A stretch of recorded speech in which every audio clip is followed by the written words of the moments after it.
Keputusan berikutnya terkait rantai pasok adalah supply chain planning atau perencanaan rantai pasok. Supply chain planning ini terkait dengan sejumlah kebijakan yang mengatur operasi-operasi jangka pendek, biasanya bulanan sampai 1 tahun. Supply chain planning ini dibuat sesudah supply chain strateginya itu ditentukan ya dari keputusan tadi sebelumnya. Dimulai dengan forecast demand untuk tahun yang akan datang. Contoh perencanaan di sini misalnya pasar yang mana itu akan disuplai oleh pabrik yang mana gitu ya. Kemudian apakah pendekatannya subkontrak ya, kemudian backup lokasinya apa, kemudian kebijakan-kebijakan terkait inventory. Kemudian misalnya waktu promosi ya, dan besarnya promosi. Yang perlu dipertimbangkan di sini adalah terkait demand uncertainty ya. Jadi walaupun sudah tadi ada demand forecast ya, tentu yang namanya demand itu ada ketidakpastian ya.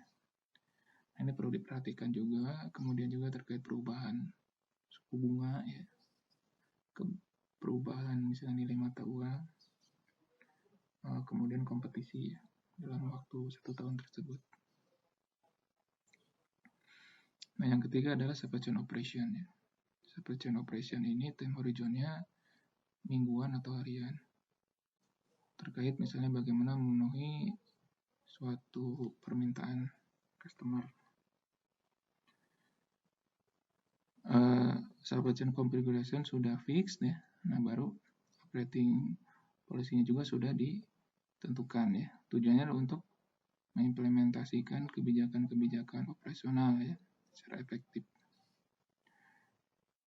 Ya, contohnya di sini misalnya alokasi order ya pada inventory atau pada produksi ya. Apakah tadi ketika ada order itu dia mengambil dari inventory atau melakukan proses produksi ya. Kemudian terkait order due date ya, pick list ya, dia mengambil barang-barang dari warehouse berdasarkan pesanan dari customer. Kemudian shipment ya, pengiriman, jadwalnya ya, kemudian replenishment. Secara sifatnya itu lebih pasti ya, jadi much less uncertainty, walaupun ada ketidakpastian tetapi lebih certain lah, karena waktunya lebih pendek ya, jadi dibandingkan misalnya sebelumnya ya. Nah, baik, berikutnya proses view dari suatu rantai pasok ya. Jadi suatu rantai pasok itu bisa dilihat dari cycle view ya, dan juga dari push atau pull view ya.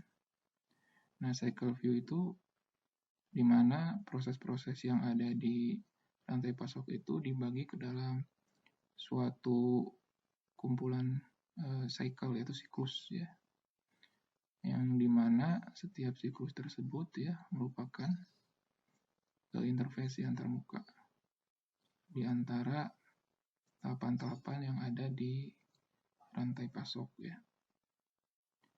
Ya, misalnya interface antara customer dengan retailer dengan distributor ya, dan seterusnya. Kemudian yang berikutnya adalah push atau pull view. Nah, di sini bagaimana proses-proses yang ada di dalam rantai pasok itu dibagi ke dalam 2 kategori ya. Tergantung dari bagaimana rantai pasok tersebut dieksekusi untuk merespon customer.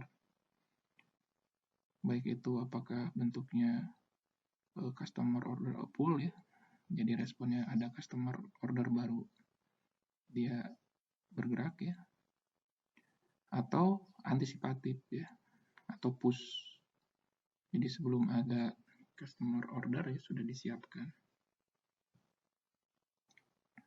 Ini contoh dari cycle view dari supply chain process ya. Tadi bahwa dibagi dalam beberapa siklus ya.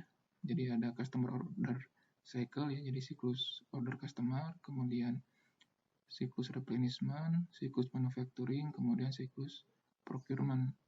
Nah, di mana masing-masing siklus ini ya merupakan interface di antara pihak-pihak yang terkait di dalam rantai pasok ya. Misalnya customer order cycle ini merupakan interface antara customer dengan retailer.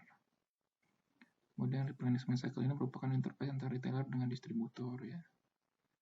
Kemudian manufacturing cycle ini interface antara distributor dan manufacturer. Procurement cycle ini merupakan interface antara manufacturer dengan supplier. Nah, setiap cycle view itu ada beberapa proses di dalamnya ya. Mulai dari market ya, produk ya, jadi pemasaran ya, kemudian pembelian atau order ya, kemudian diterima kan ordernya ya, kemudian ordernya dikirim, kemudian diterima oleh pembeli ya, sampai pembeli itu bisa mengembalikan kepada supplier ya, entah itu misalnya karena barangnya rusak atau yang lain. Nah, ini push atau pull view dari rantai pasok ya. Jadi ketika customer itu dilihat dari customer order ya. Jadi ketika customer order itu apakah kalau push proses itu dia sudah siap ya sebelum adanya customer order ya. Kalau pull proses itu ketika customer order ya baru dia men-trigger proses yang ada pada rantai pasok.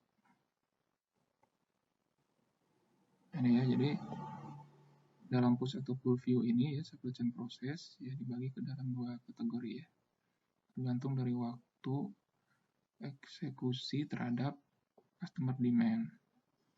Nah, kalau pull eksekusinya itu diinisiasi sebagai respon dari customer order ya, sifatnya reaktif.